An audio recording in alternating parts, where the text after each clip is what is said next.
तो दोस्तों वेलकम है आप लोगों का हमारे एक नए कहानी में। तो आज की कहानी काफ़ी ज़्यादा मज़ेदार होने वाली है। तो आज की कहानी का नाम है प्राचीन काल की चोरों की कहानी। शीर्षक इसका है वनराज डाकू और स्वर्ण नगरी का रहस्य। भूमिका सदियों पहले भारत की धरती पर न जाने कितने राजा और रियासतें थी। हर जगह अपने अपने राजा मंत्री और सैनिक थे, पर उन राजाओं की सीमा से बाहर फैले जंगलों और पहाड़ों में बसते थे ऐसे लोग जिन्हें समाज चोर या डाकू कहता था।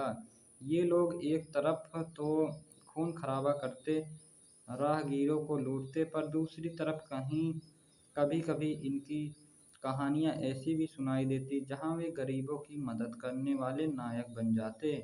इसी पृष्ठभूमि में जन्म हुआ वनराज डाकू की कथा का, जिसे लोग डरते थे और पूछते थे।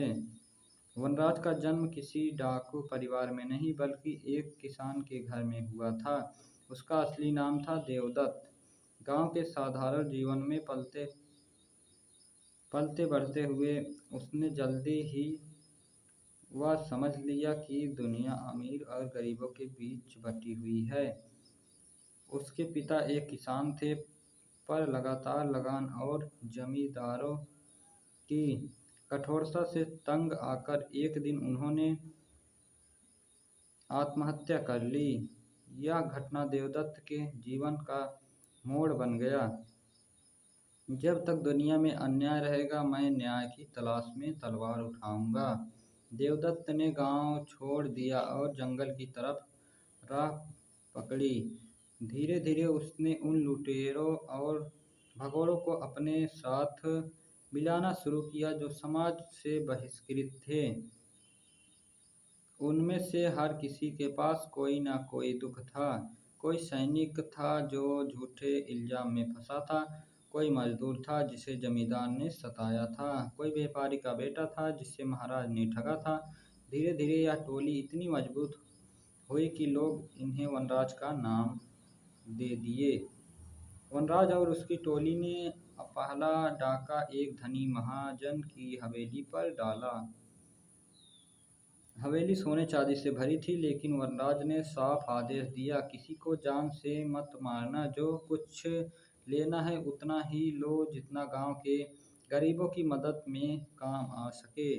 डाका सफल रहा। अगले दिन जब गांव वालों के घरों में अनाज और कपड़े बटे तो सब हैरान रह गए। लोग चुपचाप प्रार्थना करने लगे, हे वनराज, तू अमीरों का दुश्मन है पर हमारा देवता है।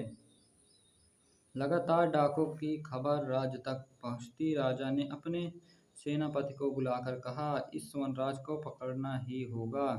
वह प्रजा का दिल जीत रहा है और हमारे राजकोष को खाली कर रहा है। सेनापति ने जाल बिछाना शुरू किया। गुप्तचरों को गांव गांव भेजा गया।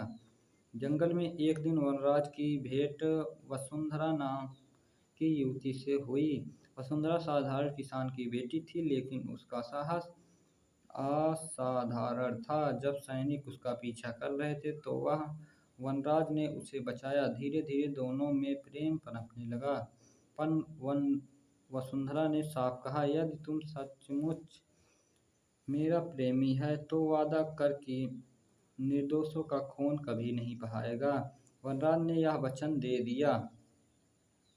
एक दिन एक वृद्ध यात्री जंगल से गुजरा। उसने वनराज को बताया, नदी के पार एक गहरी नगरी है, स्वर्ण नगरी। वहाँ इतना खजाना है कि राजाओं के राजकोष भी खाली लगे, परंतु वहाँ जाने वाले कभी लौटकर नहीं आए। वनराज की टोली में उत्साह भर गया। उन्होंने निश्चय किया कि इस रहस्य की खोज करेंगे, परंतु टोली में हर कोई सच्चा नहीं था। वनराज के ही एक साथी धवल ने लालच में आकर राज सैनिकों से गुप्त समझौता किया। उसने कहा, मैं वनराज को पकड़वाऊंगा, पहले बदले में मुझे माफ़ी और इनाम चाहिए। योजना बनाई गई कि जब वनराज और उसकी टोली स्वर्ण नगरी की ओर बढ़ेगी, तभी सैनिक घात लगाकर हमला करेंगे।